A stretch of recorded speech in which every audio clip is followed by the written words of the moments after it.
इस वीडियो में हम समस्या की तह तक जाते हैं और उसको सॉल्व करने का प्रयास करते हैं। अगर आप किसी शॉर्टकट रेमेडी के लिए आए हैं तो ये वीडियो आपके लिए नहीं है, लेकिन अगर आप अपनी प्रॉब्लम को लेकर सीरियस हैं तो इस वीडियो को बिना स्किप किए अंत तक जरूर देखें। राधे राधे। आइए सबसे पहले समझते हैं कि ऐसा होता क्यों है। ये जो नींद न आने की प्रॉब्लम है, बुरे सपने आने की प्रॉब्लम है, इसका कारण क्या है? क्योंकि जब आप प्रॉब्लम को समझ लेते हैं तब रेमेडी करते वक्त आपको पता होता है कि एग्जैक्टली क्या कर रहे हो। आप उपाय और भी बेहतर तरीके से कर पाते हो। अब देखिए, मैंने यहाँ पर रेड इंक से मार्क कर रखा है 12th हाउस को। 12th हाउस आपके ड्रीम्स का हाउस होता है, सोने का हाउस होता है, सपने का हाउस होता है। ठीक है, आपको कैसी नींद आती है, कैसे सपने आते हैं, तो 12th house and 12th Lord यहाँ पर इस चीज को गवर्न करेगा। अब आप उससे पूछ सकते हैं कि सर ये तो पता है कि 12th हाउस ये है, लेकिन 12th लॉर्ड का क्या मतलब है? अब देखिए, मान लीजिए आपके चार्ट में यहाँ पर नंबर 3 लिखा हुआ है। ठीक है, तो यहाँ पर डेफिनेटली नंबर 2 लिखा होगा। ठीक है, तो अगर नंबर 2 लिखा है तो आपके 12th हाउस के जो लॉर्ड है वो है वीनस, राइट? वीनस हो गए, शुक्र हो गए। तो शुक्र आपके 12वें भाव के स्वामी हैं। तो अगर आपके 12th हाउस या फिर 12th लॉर्ड दोनों में से कोई भी अफ्लिक्टेड है बाय प्लेसमेंट, बाय कंजंक्शन या आस्पेक्ट। अब अफ्लिक्टेड कौन कर रहा है, कौन कर सकता है अफ्लिक्टेड? पहला अफ्लिक्शन तो यहाँ पर राहु और आई वुड से केतु का भी यहाँ पर काफी रोल रहेगा। ठीक है, राहु मोस्टली रीजन रहता है बैड ड्रीम्स के लिए। बैड ड्रीम्स का जो कारण है दैट इज राहु। ठीक है, अब मान लीजिए आपका यहाँ पर शनि है, सैटर्न है। ठीक है, सैटर्न की तीसरी दृष्टि है यहाँ पर। अगर शनि का एस्पेक्ट, शनि का अफ्लिक्शन 12th हाउस से 12th लॉर्ड पे है तो आपको नींद ना आना, देर से नींद आना, इंसोम्निया की प्रॉब्लम होना, ये काफी कॉमन पैटर्न आपके चार्ट में यहाँ पर देखने को मिल सकता है। ठीक है, और ऐसा नहीं है कि 12th हाउस या 12th लॉर्ड ही इस चीज को अफेक्ट करते हैं, इसके पीछे और भी कारण है, वो मैं भी आपको कुछ देर में बताऊंगा। ठीक है, तो उसके बाद क्या सिर्फ राहु, केतु और सैटर्न ही ऐसा करते हैं? नहीं, मार्स भी ऐसा कर सकता है। ठीक है, मंगल भी ऐसा कर सकता है, specially when Mars is sitting in the 5th house, right? क्योंकि 5th हाउस से 8th एस्पेक्ट मार्स का यहाँ जाएगा, या फिर मार्स यहाँ पर 8th हाउस में बैठे हैं तो कहीं ना कहीं यहाँ पर मार्स का यहाँ पर 12th हाउस पे एस्पेक्ट जाएगा डायरेक्टली। हाउएवर ऐसा जरूरी नहीं है कि सिर्फ इन्हीं प्लेसमेंट एंड पोजीशंस पे ऐसा हो। मान लीजिए 12th लॉर्ड आपके वीनस है। ठीक है, जो वीनस मान लीजिए आपके यहाँ पर बैठ गए। ठीक है, और वीनस को आपके राहु यहाँ से अफेक्ट कर दे रहे हैं, या सैटर्न यहाँ से अफेक्ट कर दे रहे हैं 3rd एस्पेक्ट से। ठीक है, या फिर मार्स अगेन यहाँ से अफेक्ट कर दे रहे हैं अपने 8th एस्पेक्ट से। तो कहने का मतलब है कि आपके 12th लॉर्ड को डायरेक्ट अफेक्ट कर सकते हैं या फिर आपके 12th हाउस को डायरेक्ट अफेक्ट कर सकते हैं। तो similar thing is with Ketu also. तो यहाँ पर मेनली आप देखेंगे तो Rahu, Ketu, Saturn and Mars. मेरी हैंड राइटिंग थोड़ी ऐसी ही है, पुअर सी, तो इग्नोर दैट एस्पेक्ट, राइट? अब आप कहेंगे कि ठीक है, आप बेसिक से बता ही रहे हैं तो ये भी बता दीजिए हमें कैसे पता चलेगा हमारी कुंडली का 12th लॉर्ड कौन है। मुझे तो नहीं पता है, मुझे तो नहीं आता ये सब। तो आप ये देख सकते हैं, मैंने आप लोगों के लिए यहाँ पर ये चार्ट बनाया हुआ है। तो आप ये देख सकते हैं कि अगर यहाँ पर नंबर 1 लिखा हुआ है, ठीक है, which means Aries, 2 means Taurus, 8 means Scorpio, 12 means Pisces. So अगर यहाँ पर आपके 2 लिखा हुआ है तो 2 कौन है? Taurus. Taurus means Venus is the Lord, right? And अगर मान लीजिए यहाँ पर लिखा होता आपके 7 लिखा है तो 7 कौन है? 7 का लॉर्ड अगेन वीनस हो गया। ठीक है, अगर यहाँ 8 लिखा है तो ये स्कॉर्पियो हो गया, स्कॉर्पियो यानी मार्स, राइट? मार्स हो गया। तो इसी तरह से आप देख सकते हैं कि आपके 12th हाउस का लॉर्ड कौन है। ठीक है, ये तो हो गया एक कारण, फर्स्ट रीजन कि आपका जो है इंसोम्निया की प्रॉब्लम यहाँ पर हो सकती है आपको। ठीक है, इंसोम्निया के इश्यूज आपको यहाँ पर देखने को मिल सकते हैं, ये आपका फर्स्ट रीजन हो गया, राइट? तो दूसरा रीजन यहाँ पर क्या है? दूसरा बहुत ही ज्यादा प्रोमिनेंट एंड इंपॉर्टेंट रीजन है, दैट इज दग्ध राशि। दग्ध राशि, इसके लिए इस सब में कोई आपका रॉकेट साइंस नहीं है। ठीक है, ये सब कॉन्सेप्ट अभी आपको बहुत अच्छे से समझने हैं क्योंकि बहुत काम आने वाले हैं आपके इन प्रॉब्लम को लेकर। ठीक है, मान लीजिए आप सप्तमी के दिन पैदा हुए हैं। ठीक है, आपको ये देखना है कि आप पैदा कब हुए हैं और वो आपके पंचांग में मिल जाता है, वो आप नॉर्मली फाइंड आउट कर सकते हैं। ठीक है, मान लीजिए आप सप्तमी के दिन पैदा हुए हैं, तो आपका कैंसर एंड सेजिटेरियस बर्न है। ठीक, कैंसर एंड सेजिटेरियस हमने यहाँ पर ऊपर देखा, cancer is sine 4 and Sagittarius is sine 9। तो अगर हम यहाँ देखें तो 4 अगर हम यहाँ ले आए और 5 6 7 8 9, ठीक है, तो यहाँ पर इसका मतलब है सप्तमी के दिन आपके ये हाउसेस बर्न हो गए, राइट, ये दोनों हाउसेस आपके बर्न हो गए। तो अगर आपका 12th हाउस बर्न है, ठीक है, तो कहीं ना कहीं ये बहुत ज्यादा प्रोमिनेंट चांसेस है कि आपको नींद अच्छे से नहीं आती है या फिर पुअर ड्रीम्स, बैड ड्रीम्स आने के चांसेस है। However again I am saying bad dreams का मेन कारक राहु है। तो ये तो हो गया एक सिनेरियो। अगर आपका 12th हाउस बर्न है तो अगेन आपको यहाँ पर प्रॉब्लम हो सकती है इंसोम्निया की एंड बैड ड्रीम्स की।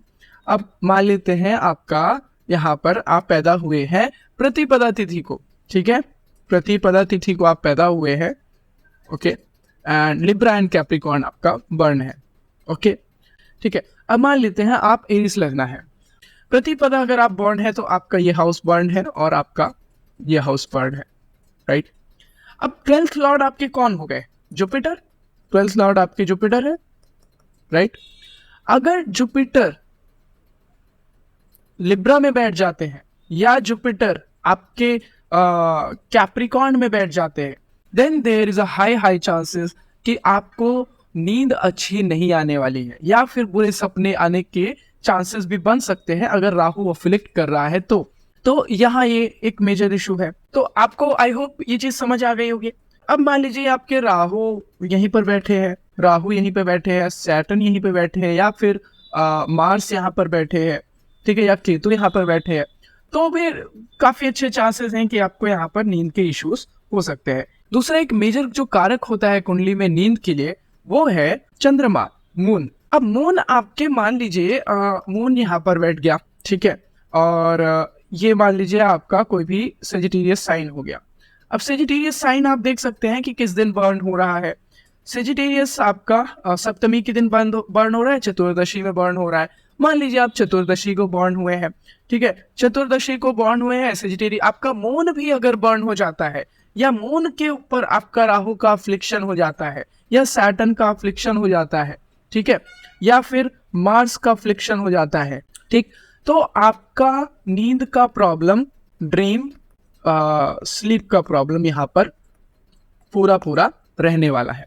इस वीडियो में रेमेडी सबके लिए बताऊंगा, जितनी भी पॉसिबल रेमेडीज हैं, पर आपको ये समझना है कि एग्जैक्टली कौन सा सॉल्यूशन आपको करना है। तो आइए हम देख लेते हैं कि रेमेडी और उपाय में क्या है आप लोगों के लिए और किस तरह के उपाय आप करेंगे तो आपको यहाँ पर आराम मिल सकता है। तो देखिए ये सब उपाय मैंने आपके लिए यहाँ पर पहले से ही नोट करके रखे हुए हैं।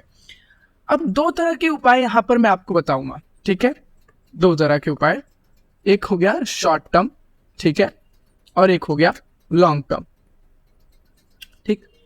यानी कि शॉर्ट टर्म यानी कि मान लीजिए आपको नींद नहीं आती, नींद के इशू है, तो आपको अगर आज से कल से आराम चाहिए तो क्या करेंगे, कैसे आराम मिलेगा आपको? आज ही से आराम चाहिए तो, है ना, कल से आराम चाहिए, यानी कि क्विकली आपको आराम चाहिए तो क्या करें। और एक होता है कि आपको प्रॉब्लम बहुत ज़्यादा है या फिर आपको एक लाइफ टाइम के लिए आपको आराम चाहिए, लॉन्ग टर्म के लिए आपको इस प्रॉब्लम से आराम चाहिए, तो आप क्या कर सकते हैं, राइट। तो शॉर्ट टर्म के लिए अब मान लेते हैं आपका जो 12th लॉर्ड है वो है यहाँ पर 6 का मतलब हो गया विर्गो एंड मर्क्यूरी, राइट। 6 का मतलब आपका हो गया Virgo and Mercury, Mercury means Budh हो गए, ठीक है। तो बुध का आपको जाप करना है 11 बार सोने से जस्ट पहले, ठीक है, 11 टाइम्स सोने से जस्ट पहले ओम बम बुद्धाय नमः ओम, इनका आपको जाप करना है, ठीक, सोने से पहले। ये तो हो गए आपके लग्न के आपके 12th लॉर्ड, ठीक है। साथ ही साथ आपको ओम सोम सोमाय नमः ओम का भी जाप करना है क्योंकि वो आपके चंद्रमा है। चंद्रमा का शांत होना बहुत ज्यादा जरूरी है in order to get a good sleep. तो ये हो गया आपका पहला उपाय, ये हो गया आपका दूसरा उपाय। तीसरा उपाय जो है आपके लिए वो है महामृत्युंजय का उपाय, महामृत्युंजय का उपाय। ये आप 11 बार जप कर सकते हैं सोने से पहले, ठीक है। एंड चौथा जो है आपको मैं यहाँ पर काफी एक अच्छा रिकमेंडेशन दूंगा, वो है कि आप फाइंड आउट करें कि आपके 12th हाउस में जो साइन है उसका ज्योतिर्लिंग कौन है, यानी कि आपके कुंडली में जो 12वां घर है उससे एसोसिएटेड ज्योतिर्लिंग कौन सा है। ये कैसे फाइंड आउट करेंगे अभी बताता हूं मैं आपको। देखिए, ये मैंने आपके लिए ज्योतिर्लिंग चार्ट बना दिया है, ठीक है। अब मान लीजिए आपके 12th हाउस में स्कॉर्पियो है, राइट। तो स्कॉर्पियो है तो आपको ये मंत्र जाप करना है, ओम कृष्णेश्वराय नमः ओम, 11 बार आपको ये जाप करना है। 4 रेमेडी हो गई थी इधर, नहीं 3 रेमेडी इधर हो गई थी, चौथी रेमेडी ये है, ठीक है। यानी कि वो मान लीजिए आपके 12th हाउस में एरिस आ गया, ठीक है, तो आपको ओम रामेश्वराय नमः ओम। अब इसी में 5वां उपाय क्या होगा? 5वां उपाय क्या है? आप रामेश्वरम ज्योतिर्लिंग की फोटोज अपने बेडरूम में रख सकते हैं, ठीक है, सोने से पहले दर्शन कर सकते हैं। तो ये आपके बेसिकली यहाँ पर शॉर्ट टर्म उपाय हो गया। अब इसी में अगर इसको लॉन्ग टर्म उपाय करना है तो क्या करेंगे, किस तरह से करेंगे, कैसे हम लॉन्ग टर्म में इसको ठीक कर सकते हैं? तो देखिए, आपको एक चीज समझनी होगी। अगर आपको लॉन्ग टर्म में उपाय करना है तो आपको जड़ से समस्या को खत्म करना पड़ेगा। खत्म तो देखिए नहीं होती चीजें, पर जड़ से आपको चीजें पकड़नी पड़ेंगी। लॉन्ग टर्म के लिए आपको 12th हाउस में बैठे जितने भी प्लैनेट्स हैं सबका जाप करना होगा, ठीक है। जितने भी सिटिंग प्लैनेट हैं 12th लॉर्ड का आपको जाप करना होगा, ठीक है। यहां पर इतना चीज आपको करना होगा। जो आपके 12th हाउस में साइन है, ठीक है, 12th हाउस में साइन जो है उनका ज्योतिर्लिंग जो है, ज्योतिर्लिंग जो है ये आपको विजिट करना है और उनकी फोटो आपको सोने से पहले देखना है, या फिर आप कह लो कि आपको डेली उनकी पूजा कर सकते हो, डेली उनका जाप कर सकते हो, ठीक है। ये चीज आपको करना है। दूसरा, moon is very important in all the cases. तो मून का आपको 40 दिन वाला जाप करना है। अब ये जाप कैसे होगा, क्या होगा, इसकी सारी डिटेल यहाँ पर लिख रखी है, ठीक है। तो आपको चंद्रमा का जाप करना है तो आपको 11,000 जाप करना होगा 40 दिन के अंदर, ठीक है, 11,000 जाप। इसके नियम क्या है? नियम मैं फटाफट बता देता हूँ। देखिए, नियम यही है कि आपको कोई भी नॉनवेज यहाँ पर नहीं यूज करना रेमेडीज के दौरान। 40 दिन में करना है विदाउट एनी गैप। हाँ, डेफिनेटली वुमेन्स के लिए पॉसिबल नहीं है, बिकॉज वो पीरियड से गुजरते हैं तो उनको 4-5 दिन के लिए छोड़ना पड़ता है पूजा। तो आप जो 4-5 दिन के लिए पूजा छोड़ेंगे उसको आप गैप कर सकते हैं और उसके बाद आप कंटिन्यू कर सकते हैं, बट दिन 40 ही गिने जाएंगे। सो टेक्निकली आपके पास 35 से 36 दिन बचे पूजा के लिए, ठीक है। और एक साथ आप 2 मंत्र कोई भी जाप नहीं कर सकते हैं। रुद्राक्ष की माला से आप सारे ही मंत्र जाप कर सकते हैं। रुद्राक्ष की माला का बाय लिंक आपको डिस्क्रिप्शन में मिल जाएगा, आप वहां से ले सकते हैं। तो ये आप देख सकते हैं सारे मंत्र यहाँ पर मैंने आपको दे रखे हैं। कितना जाप होगा, कितना क्या होगा, वो आप आराम से देख सकते हैं। अगर आप ये चीज रेगुलरली 3-4 महीने तक फॉलो कर लेते हैं ये रेमेडीज, तो I am definitely very very sure that आपको आपकी जो स्लीप साइकिल है या फिर स्लीप पैटर्न है उसमें आपको काफ़ी इम्प्रूवमेंट दिखेगा और आप खुद बता पाएंगे कि यस, आपको अब बेहतर नींद आती है। एक और चीज़ मैं कहूँगा कि जिनको बुरे ड्रीम आते हैं उनके लिए एक और रेमेडी है यहाँ पर, दैट इज रुद्राक्ष की माला। रुद्राक्ष की माला भी आप लोगों को पहननी चाहिए, ठीक है। बाकी तो ये सारी रेमेडीज हैं आपके लिए। और नेक्स्ट वीडियो आप किस प्रॉब्लम के ऊपर चाहते हैं ये मुझे आप कमेंट में बता सकते हैं। तो इस वीडियो में मैंने पूरी कोशिश की कि आपको मैं समझा सकूं कि एग्जैक्टली आपके चार्ट में किस वजह से नींद की प्रॉब्लम, इंसोम्निया की प्रॉब्लम क्रिएट हो रही है, कॉज हो रही है। आपके जो भी डाउट्स हैं, क्वेश्चंस हैं, वो आप कमेंट सेक्शन में पूछ सकते हैं और कोई भी टेक्निकल डाउट्स है वो भी आप पूछ सकते हैं। आज के वीडियो के लिए बस इतना ही। राधे राधे।